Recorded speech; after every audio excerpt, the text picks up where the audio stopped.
Hey guys, what's up? This is Stephanie. I have another video for you guys. So in the video today, I wanted to talk about what were the hardest classes I had for my didactic year, which classes I struggled in, just my experience. For those of you who are probably in PA school and are probably in the same boat, just know that you're not the only one. So the classes that I struggled the most with, for sure, my first one was anatomy. Anatomy was very hard for me because you're learning a lot of information and it's all about memorization, but the fact that you're taking other classes along with it that have similar weight, or if not even more weight, was what made it very difficult for me. And as I always say, it's all about time management, being able to give the appropriate amount of hours to each class is really important, because you don't want to focus only on one class and then you're lacking the other class.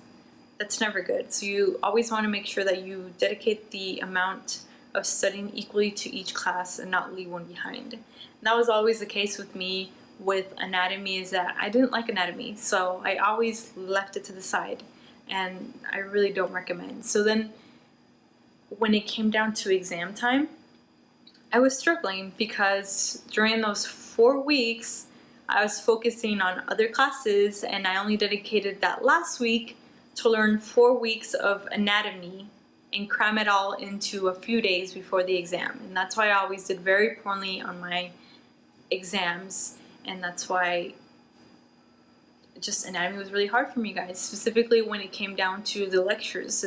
The way questions were asked, it's all about visualization, visualizing the arteries and nerves in your mind, how they run, where they run through, what organs they run through, what organs they supply, the nerves, what they innervate. It was really hard for me. And then in the cadaver lab also, you go to your cadaver lab and you see the organs. You're so accustomed to seeing them in books and pictures. Now you have to visualize them on a human body. And so I really struggled with that. Thankfully, I finished my anatomy and I'm done with anatomy, but for those of you who are struggling with anatomy, you're not the only one. Another class that I struggled with was my pharmacology class. There's so many drugs, and having to learn, what the black box warnings are for the drugs, what they are contraindicated with. I really struggled with that. Thankfully, my second semester I did a lot better than my first semester when it came down to pharmacology, but that was also one of the classes that I struggled with a lot, was my pharmacology class. Another class that I struggled with that I made a video about was the Ekg class.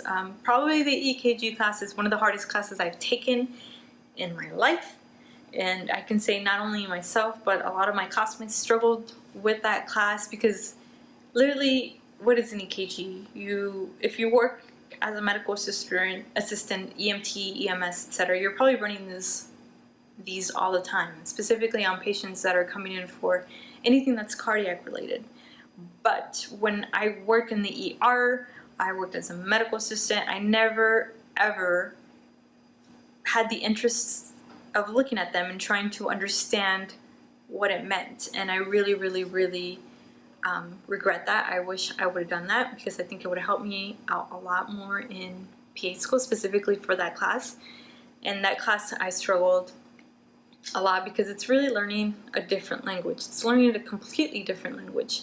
Learning what the waves are, what a high peak means, what a low peak means, what no peak means in the heart, what's going on specifically in the heart, what nodes aren't working, what arteries aren't working, what ventricles aren't working, etc. What's going on with the patient. And that's why I really struggled with that. Also, being able to count the beats per minute just by looking at the EKG. So I really recommend, for those of you who work in the medical field and are constantly looking at these, is to take some time aside and ask the provider you're working with, or even the nurse you're working with, if they can teach you how to read them. That way you can get familiarized with them. But once you do, it's just a pattern, AFib, VTAC, etc. But yeah, EKG was definitely one of the classes I struggled with. So overall, my hardest classes for me were EKG, definitely top of my list, anatomy also, and pharmacology. All the other classes were very hard also, but these were the classes that I struggled with the most, and I can say were very, very hard for me. So if you're in the same boat and you're struggling with these classes, you're not the only one. I really like to listen to Brian Wallace.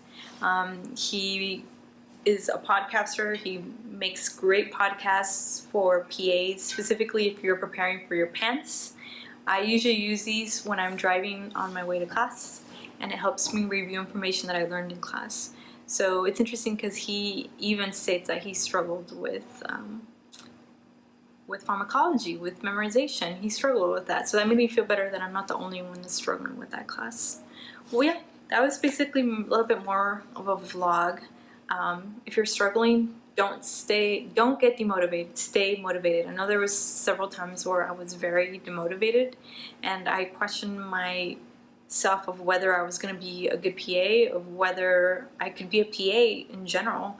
And you know, that's not the thing. You have to motivate yourself. Once you overcome that, it's great. And if you focus yourself, a little bit more time on these classes that you're struggling, it'll help you out, and that's really helped me out the second semester. Alright guys, thanks for watching my videos. As always, if you guys have any questions, any comments, any feedback for me, make sure you comment below, or just send me an email, and then I'll get back to you guys as soon as I can. Thanks for watching my videos, and I'll talk to you guys soon.